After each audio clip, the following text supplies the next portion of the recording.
बिस्मिल्लाहिर्रहमानिर्रहीम अस्सलाम वालेकुम। मैं हूं समर अब्बास, आपको अपने डिजिटल चैनल पर खुशामदीद कहूँगा। इस वीडियो के अंदर नाज़रीन एक तो मैं आपको बताऊंगा, जैसे कि मैंने पिछली वीडियो के अंदर जिक्र किया था, लिंक छोड़ा था कि मैं आपको बताऊंगा कि इस्लामाबाद में बहुत ज़्यादा ड्राइंग रूम्स के अंदर ये खबरें मशहूर होना शुरू हो गई हैं, डिस्कशन शुरू हो चुकी है, आजकल अपने पीक पर है कि इंतखाबात 8 फरवरी को होंगे या नहीं होंगे। इस हवाले से मेरे पास इंफॉर्मेशन क्या है, मेरी अपनी असेसमेंट क्या है, मैं आपके साथ वीडियो में आगे चल के शेयर करूँगा। और नाज़रीन, हम बात करेंगे एक कौमी हुकूमत बनाए जाने की बातें आजकल बहुत ज़्यादा चल पड़ी, एक डिबेट चल पड़ी है कि एक बगैर इलेक्शन के एक नेशनल यूनिटी गवर्नमेंट बना ली जाए पाकिस्तान के अंदर। ये आइडिया कैसा है, क्या ये काबिल अमल है, आपको बताएंगे। और नाज़रीन, एक बहुत ही अहम तरीन पटिशन आई थी इस्लामाबाद हाई कोर्ट में जनरल बाजवा और जनरल फैज़ हमीद के खिलाफ। इन पे इल्ज़ाम ये था कि पटिशन में इनके खिलाफ कार्रवाई जो है उसकी इस्तदा की गई थी कि इन लोगों ने 2 साल की पाबंदी होती है इस तरह के अहम ओहदों पर रहने वालों के खिलाफ या सरकारी मुलाजमीन के लिए कि वो इंटरव्यू नहीं दे सकते। तो इन्होंने कुछ बहुत ही आम बातें की हैं। इनके खिलाफ जो पटिशन थी वो डीलिस्ट कर दी है, जो केस है वो डीलिस्ट कर दिया इस्लामाबाद हाईकोर्ट के चीफ जस्टिस आमिर फारूक साहब ने। इसकी बहुत इंपॉर्टेंट वजह है, ये मामला जुड़ा है बराह रास्त इमरान खान की ज़ात के साथ, साइफर केस के साथ। तो इसकी डिटेल्स मैं आपके साथ शेयर करूंगा। और नाज़रीन, हम इसके अलावा जो दीगर अहम खबरें हैं उस पर आरिफ अलवी साहब के बारे से कुछ खबरें आ रही हैं कि वो भी क्या ख़तरे में पड़ने जा रहे हैं। तो सबसे पहले आपसे रिक्वेस्ट है कि चैनल को सब्सक्राइब जरूर करें, अगर आपने अब तक चैनल को सब्सक्राइब नहीं किया। वीडियो पसंद है तो लाइक करें और अपना फीडबैक कमेंट सेक्शन में ज़रूर दें ताकि चैनल को मज़ीद बेहतर कर सकें हम। और बेल आइकन ज़रूर प्रेस करें ताकि आपको वीडियो का बर वक्त नोटिफिकेशन मिल जाया करें। अच्छा जनाब, सबसे पहले बात करते हैं कि इस वक्त पाकिस्तान तहरीक इंसाफ की जो स्ट्रेटजी है वो तो बड़ी वाज़ेह है कि किसी भी तरह से इलेक्शन लड़ना है हमने, चाहे जिस तरह की रुकावटें आती हैं उनसे हमने निकलना है और कोई ना कोई रास्ता निकालना है। केपी के अंदर जिस तरह से रिस्पॉन्स तरीके से आपको मिल रहा है वर्कर कन्वेंशन की सूरत में, दफ़ा 144 लगाए जाने के बावजूद इतनी बड़ी तादाद में लोग निकल रहे हैं, तो मुझे तो 10 दिसंबर का जो जलसा है पाकिस्तान तहरीक इंसाफ का, वो एक बहुत ही बड़ा जलसा जो है वो होता हुआ नज़र आ रहा है। इमरान खान ने टास्क दिया है कि इसमें मिनिमम 50,000 और 1 लाख आइडियली लोग इस जलसे के अंदर आने चाहिए। अब तो मुझे जो वर्कर कन्वेंशन के अंदर का रोका गया करक के वर्कर कन्वेंशन में जाने से शेर अफजल मरवत को, तो मुझे लगता है कि शेर अफजल मरवत को कहीं नज़रबंदी न कर दिया जाए 3 MPO के तहत। लेकिन उन्हें यह मुझे वाज़ेह हो गया कि उस जलसे के अंदर शेर अफजल मरवत को शिरकत करने की इजाज़त कम अज़ कम नहीं दी जाएगी। लेकिन जिस तरह से आज शायद हटक निकल आए, दीगर लोग भी जो है मुमकिन है कि वो इस जलसे के अंदर निकल आए और जलसा कामयाब हो जाए पाकिस्तान तहरीक इंसाफ का। अच्छा, अब जो अहम खबर है वो है जी, इस्लामाबाद के हलकों के अंदर ये बहुत ज़्यादा डिबेट आजकल चल रही है कि इलेक्शन 8 फरवरी को नहीं होंगे। इस पर डिटर्मिनिंग फैक्टर क्या है वो मैं आपको बताता हूँ। सबसे पहले कि इंतखाबात क्यों नहीं होंगे। पहली जो पॉसिबिलिटी है, मैं 2-3 सिनेरियोज आपके सामने रखता हूँ। एक सिनेरियो तो यह है कि पाकिस्तान तहरीक इंसाफ, यानी एक चीज़ ये मैं वाज़ेह कर रहा हूँ आज कि अभी तो चीज़ें चल रही है बहुत सारी पाकिस्तान तहरीक इंसाफ को कंटेन किए जाने के वाले से, पॉलिटिकल इंजीनियरिंग की बात हो रही है, सियासी इंजीनियरिंग के इल्ज़ाम लग रहे हैं बड़े पैमाने पर कि तहरीक इंसाफ को दीवार के साथ लगाया जा रहा है, तहरीक इंसाफ को इलेक्शन की दौड़ से आउट करने की बात हो रही है, तहरीक इंसाफ का बल्ले का इंतखाबी निशान आउट करने की बात हो रही है कि पाकिस्तान तहरीक इंसाफ को वोट ना पड़े। इस हवाले से खबर हम दे चुके हैं आपको कि इलेक्शन से पहले पहले मुमकिन तौर पर एक प्लान जो है वो अब तक जो इन प्लेस है उस पर जो सोचा जा रहा है, गौर किया जा रहा है। तरीके साथ ने भी इस पर काउंटर स्ट्रेटेजी अपनी बना रखी है, वो भी बड़ी इंटरेस्टिंग है, लेकिन वो यहाँ पे अभी शेयर हम कर नहीं सकते। लेकिन एक उसमें चीज़ तो ज़रूर थी कि टिकट इमरान खान खुद तकसीम नहीं करेंगे, पार्टी का सेक्रेटरी जनरल या कोई और अहदेदार उसके दस्तखतों से टिकट जारी किया जाएगा, जो कि इमरान खान को सजा हो चुकी हुई है। और नवाज शरीफ वाली प्ली इख्तियार करते हुए टिकट जो है वो एंड टाइम पे कैंसिल हो सकते हैं और टिकट जो है वो ऐसे टाइम पे मनसूख होंगे पाकिस्तान तहरीक इंसाफ के, जनाब उन्हें गैर मौसर करार दे दी जाएगा, भाई ये तो गैर आईनी था, गैर कानूनी था। तो कि जब तक पाकिस्तान तहरीक इंसाफ के पास टाइम ही ना बचा जनाब मजीद यानी कि इंतखाबी निशान देने के वाले से, तो उसमें ये हो सकता है जनाब कि फिर इंडिपेंडेंट हो जाए पाकिस्तान तहरीक इंसाफ के कैंडिडेट्स और कोई कलम दवात पे लड़ रहा हो, कोई बोतल पे लड़ रहा हो, कोई गिलास पे लड़ रहा हो, कोई चाबी पे लड़ रहा हो, तो वो बिल्कुल कंफ्यूज जाएंगे। और 4 लोगों ने हल्के के अंदर इमरान खान की तस्वीरें लगा रखी होंगी, तो वो प्लान तो है ही है। लेकिन जो पॉपुलरिटी है पाकिस्तान तहरीक इंसाफ की, अगर इंतखाबात के टाइम पर ये पॉपुलरिटी बरकरार रहती है और जितने भी प्लान्स हैं ABCD सारे के सारे नाकाम हो जाते हैं, तो उस सूरत में मुझे फिर इंतखाबात होते हुए नज़र नहीं आ रही। इंतखाबात के ना होने की एक पॉसिबिलिटी मुझे जो नज़र आ रही है, जो वजह नज़र आ रही है, वो यही है कि अगर आखिरी वक्त तक ये लगा, ये नज़र आ रहा हुआ कि पाकिस्तान तहरीक इंसाफ हर सूरत में इंतखाबात जीत जाएगी, पंजाब और KP के अंदर पर्टिकुलरली, जो KP के अंदर तो कंट्रोल बहुत मुश्किल मुझे नज़र आ रहा है, जिस तरह के वहाँ वर्कर कन्वेंशन देख रहे हैं। पंजाब के अंदर चीज़ें मैनेज करने की कोशिशें ज़ाहिर है हर कोई कर रहा है, यहाँ भी हो रही हैं। तो पंजाब में अगर तहरीक इंसाफ को कंटेन ना किया जा सका आखिरी वक्त तक, ये नज़र आ रहा हुआ कि पाकिस्तान तहरीक इंसाफ यहाँ से जीत जाएगी, फिर तो मुझे इंतखाबात होते हुए नज़र नहीं आ रहे। एक और जो डिबेट आजकल चल रही है इस्लामाबाद के ड्राइंग रूम्स के अंदर इन्फॉर्म्ड लोगों के ड्राइंग रूम्स के अंदर, और 2-3 साथियों ने इस पर ट्वीट्स वगैरह भी किया, अपनी राय का इजहार भी किया है। हफीज़ुल्लाह न्याजी साहब ने ट्वीट किया है, नून लीग के काफ़ी करीब समझे जाते हैं। उन्होंने ट्वीट ये किया कि जी एक कौमी हुकूमत बनने जा रही है जिसमें तमाम सियासी जमातें शामिल होंगी, और ये हुकूमत इलेक्शन के बगैर वजूद में आएगी। यानी वो कह रहे हैं कि इलेक्शन होगा ही नहीं, एक कौमी हुकूमत वैसे ही जो है एक नेशनल यूनिटी गवर्नमेंट जो है वो बना दी जाएगी, जो कि मुल्क का नज़्म नस्क चलाएगी। इसके अलावा 2-3 साथियों ने और भी इस पर बात की। एजाज सईद ने भी कहा कि इस्लामाबाद की ड्राइंग रूम में कोई बातें, उन्होंने कहा जी कि आजकल जो हो रही हैं वो भी इस तरह की बात कर रहे हैं। और इरशाद भट्टी साहब ने भी इस पर अपनी राय ज़नी की है, अपनी राय का इजहार किया है। अच्छा, मुझे नहीं लगता ऐसा कुछ होगा कि एक कौमी हुकूमत जो है वो बना दी जाए। एक चीज़ मुझे पॉसिबिलिटी ज़रूर लगती है कौमी हुकूमत के बारे से, कि एक तो ये वाज़ेह है, अगर इससे कौमी हुकूमत कहा जा रहा है तो फिर यही कौमी हुकूमत हो भी सकती है, कि इस हद तक मुझे ये ज़रूर लगता है।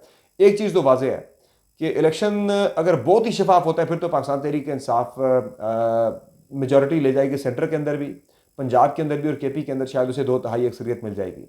लेकिन जिस तरह की हम मैनेजमेंट देख रहे हैं, इंजीनियरिंग, रिवर्स इंजीनियरिंग हम देख रहे हैं मुल्क के अंदर, तो उसमें एक चीज़ तो वाज़ेह है कि अगर मुस्लिम लीग नून को ये हुकूमत मिलनी है, अगली या दी जानी है, तो वाज़ेह अक्सरियत नून लीग नहीं ले सकेगी।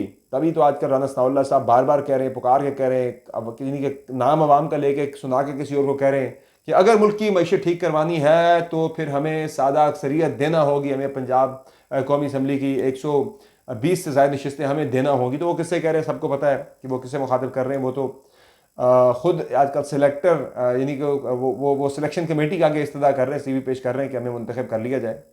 अच्छा, अगर तो मैंने बात कर ली शफाफ इलेक्शन की, उस सूरत में तो सिनेरियो कुछ और होगा। अगर शफाफ इलेक्शन नहीं होता, मैनेज किया जाता है, तो उसमें फिर कोई भी पार्टी जो है वो सादा अक्सरियत नहीं ले सकेगी। वो बात वही है कि आप 19 को 20 तो कर ही सकते हैं, 18 को 20 भी कर सकते हैं, बहुत खींच के आप 17 को 20 भी कर सकते हैं, लेकिन 8, 9 या 10 को आप 20 नहीं कर सकते। तो उसके लिए फिर आपको 2-3 को मिला के आपको 20 करना पड़ता है। तो फिर उस सूरत में यही नज़र आ रहा है कि पीपल्स पार्टी, नून लीग, JUI, वो जो PDM की तरह की एक हुकूमत थी, लेकिन उसमें एक शमूलियत तहरीक इंसाफ की भी होगी। खैर, शमूलियत तहरीक इंसाफ की उस हुकूमत के अंदर भी थी, आज 2 लीडर की पोजीशन बना दिया गया था तहरीक इंसाफ के, राजा रियाज को, लेकिन वो तमाम मामलात में शहबाज शरीफ के साथ ऑन बोर्ड थे। एक वफाकी वजीर वाली तकरीर वो करते थे, उनकी तकरीर भी तहरीक इंसाफ के खिलाफ ही वो करती थी, बतौर लीडर ऑफ द पोजीशन भी गवर्नमेंट के खिलाफ उन्होंने कोई तकरीर नहीं की थी। ये भी हो सकता है कि तहरीक इंसाफ के अंदर एक फॉरवर्ड ब्लॉक, यानी हो क्या सकता है, ये तो होगा, फॉरवर्ड ब्लॉक बनेगा पाकिस्तान तहरीक इंसाफ के अंदर। जो भी इनके जीतने वाले MNAs होंगे, अगर तादाद ज़्यादा हुई पाकिस्तान तहरीक इंसाफ की, 50-60 से ज़्यादा हुई, तो फिर तो फॉरवर्ड ब्लॉक कन्फर्म बनना है। अगर 25-30 ही उनके आए तो फिर तो बनाने की जरूरत नहीं होगी, लेकिन फॉरवर्ड ब्लॉक बनेगा। और उस फॉरवर्ड ब्लॉक को अगर हुकूमत के अंदर बंदे काम हो रहे हुए तो उसमें शामिल करके, एक तहरीक इंसाफ को भी शामिल करके, यानी कि 100 काल तहरीक इंसाफ को शामिल करके, माइनस इमरान खान तहरीक इंसाफ को शामिल करके एक नेशनल यूनिटी गवर्नमेंट बना दी जाएगी, जिसमें सारी देखें सारी जमातों की नुमाइंदगी उस हुकूमत के अंदर। तो दूसरा उसमें यह भी है कि अपोजिशन जो है वो तहरीक इंसाफ के अंदर से फॉरवर्ड ब्लॉक बना के राजा रियाज की तरह का एक अपोजिशन लीडर उसमें से मुकर्रर कर दिया जाए, और बड़े मज़े से जनाब 5 साल हुकूमत जो है वो नून लीग सुकून से करती रहे, अपोजिशन की तरफ से कोई रुकावट ही ना आए। तो ये प्लान मुख्तलिफ ज़र गौर है, लेकिन मुझे ऐसी कोई नेशनल यूनिटी गवर्नमेंट बनती हुई नज़र नहीं आ रही। हाँ, ये जो कोalition की मैं पॉसिबिलिटी बता रहा हूँ कि तहरीक इंसाफ के अंदर फॉरवर्ड ब्लॉक बना के उस तरह की एक हुकूमत बन सकती है, माइनस इमरान खान तहरीक इंसाफ की। इमरान खान को जितना मैं जानता हूँ, वो ऐसे किसी इत्तेहादी हुकूमत के अंदर या ऐसे किसी नेशनल गवर्नमेंट का ऐसा वो कभी भी नहीं बनेगा, वो अपोजिशन में बैठने को ज़्यादा तरजीह देगा। एक बड़ी अहम पटिशन आई थी इस्लामाबाद हाई कोर्ट के अंदर, उस पटिशन जो है वो आम शहरी की तरफ से आई थी, और जिस बंदे ने की थी वो नून लीग के करीब समझा जाता है तो आम शहरी एक आम वकील है, लेकिन नून लीग के करीब समझा जाता है, वो अब्बासी साहब समथिंग उनका नाम है, ज़्यादातर वो नून लीग के केसेस में नज़र आते हैं। तो उन्होंने एक पटिशन की थी जनरल बाजवा और जनरल फैज़ हमीद की रिटायरमेंट, यानी उनके खिलाफ पटिशन की थी कि उन्होंने रिटायरमेंट के बाद 2 साल पूरे होने से पहले ही ऐसे ऐसे बयानात दिए, अपने इंटरव्यूज़ उन्होंने दिए मीडिया के अंदर, जिसमें, और इस पटिशन के अंदर बाय द वे शाहिद मेतला और जावेद चौधरी साहब को भी पार्टी बनाया गया, फरीक बनाया गया कि इनको भी सज़ा दी जाए, इन्हें भी शामिल किया जाए इस केस के अंदर। तो आमिर फारूक साहब के पास ये मुकदमा आया, तो उन्होंने बतौर chief justice Islamabad high court इस मामले को, इस केस को डीलिस्ट कर दिया, कॉज लिस्ट में से निकाल दिया इसको, चूँकि इसमें अगर वो करते, इस पटिशन को सुनते और कोई सज़ा ज़ाहिर सुनाई जानी बनती थी, अगर ये पटिशन सुनी जाती है ऑन द मेरिट तो ज़ाहिर फिर सज़ा तो बनती है। एक बड़ा वाज़े एक कोड ऑफ कंडक्ट लिखा हुआ कि भाई रिटायरमेंट के 2 साल के अंदर अंदर आप किसी किस्म का कोई इंटरव्यू नहीं दे सकते, आप सियासत में शामिल नहीं हो सकते, आप कोई भी एक्टिविटी नहीं कर सकते, आपको लो प्रोफाइल पे रहना पड़ता है, ज़ाहिर आपके पास कौमी राज होते हैं बड़ी अहम नौयत के। तो इन्होंने 2 साल की पाबंदी नहीं की और अब इन्होंने इंटरव्यू दे दिए, जावेद चौधरी को भी इंटरव्यू दिया, इन्होंने शायद मितला को भी इंटरव्यू दिया, और बड़ी ऐसी ऐसी बातें कर दी बड़ी स्ट्रेटेजिक नौयत की जो कि नहीं करनी चाहिए थी। तो इनके ऊपर भी अगर कार्रवाई होती तो वो ऑफिशियल सीक्रेट एक्ट इनके ऊपर लगना था। वो ऑफिशियल सीक्रेट एक्ट जो कि इमरान खान के ऊपर लगा हुआ है और उनके खिलाफ साइफर केस में समाअत हो रही है। और जाहिर है एक हमें नज़र भी आ रहा है, ट्रेंड भी, माइंडसेट भी और चीज़ें भी नज़र आ रही हैं। शवाहिद बड़े वाज़ेह हैं कि इमरान खान को, शवाहिद से मुराद मेरी जो हमें इंडिकेशन मिल रहा है कि इमरान खान को सज़ा दे दी जाएगी साइफर केस के अंदर ऑफिशियल सीक्रेट एक्ट के तहत। तो अब जब इमरान खान को आप ऑफिशियल सेक्रेट एक्ट के तहत टांग रहे हैं, यहाँ पे केस के अंदर सजा दे रहे हैं 20-22 साल की, 10 साल की, 15 साल की, सॉरी जिसमें 14 साल की मैक्सिमम पनिशमेंट है, तो उसी केस में आप जो है सिमिलर केस के अंदर वो आप ऑफिशियल सेक्रेट एक्ट जब लग रहा है जनरल बाजवा के खिलाफ, साबिक आर्मी चीफ के ऊपर और साबिक DGI के ऊपर, उनके ऊपर अगर आप नहीं लगाते तो उन्हें अगर आप छोड़ देते हैं तो फिर बड़ा सवाल उठेगा, ये एक बड़ा वाज़ेह तज़ाद आ जाएगा। तो इस वजह से ये किया जनाब कि इस केस को सिरे से ही इसको डिलिस्ट कर दिया गया और ख़ारिज कर दिया गया। अगर ये केस लगता तो फिर बहुत बड़ा पेंडोरा बॉक्स खुलना था और इमरान खान की जो सज़ा थी वो कंट्रोवर्शियल हो जाती, क्योंकि आप एक ही ऑफिशियल सीक्रेट एक्ट है जिसके तहत एक बंदे को आप टांग रहे हैं, दूसरे बंदे को आप छोड़ रहे हैं। तो ज़ाहिर है फिर पसली की बात भी होती है कि हर बंदा अफोर्ड नहीं कर सकता इतनी हाई प्रोफाइल, इतनी हैवी प्रोफाइल वाली पर्सनैलिटीज़ को जनाब जो है वो उनके ऊपर ऑफिशियल सीक्रेट एक्ट लगाना। और जहाँ इंस्टीट्यूशन का मामला आ जाए फिर वहाँ पर ज़ाहिर अदालतें थोड़ी सी एहतियाती करती हैं, चाहे वो किसी भी किस्म के किसी भी नौयत का केस हो। तो ये जनाब आज की अब तक की अपडेट्स हैं।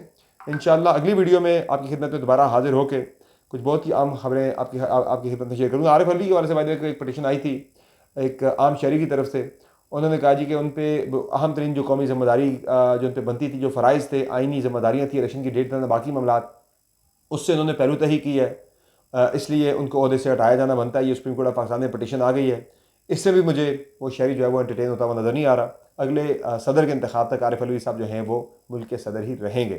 तो आज की वीडियो में इतना ही। इंशाल्लाह अगली वीडियो में मज़ीद अपडेट्स आपकी खिदमत में लेकर हाजिर होंगे। वीडियो पसंद आए तो लाइक करें और अपना बेल आइकन जरूर प्रेस करें ताकि आपको नोटिफिकेशन मिल जाए अगर तमाम वीडियोज़ का। चैनल को सब्सक्राइब करना भी मत भूलें। इजाज़त दीजिए, अल्लाह के बाद।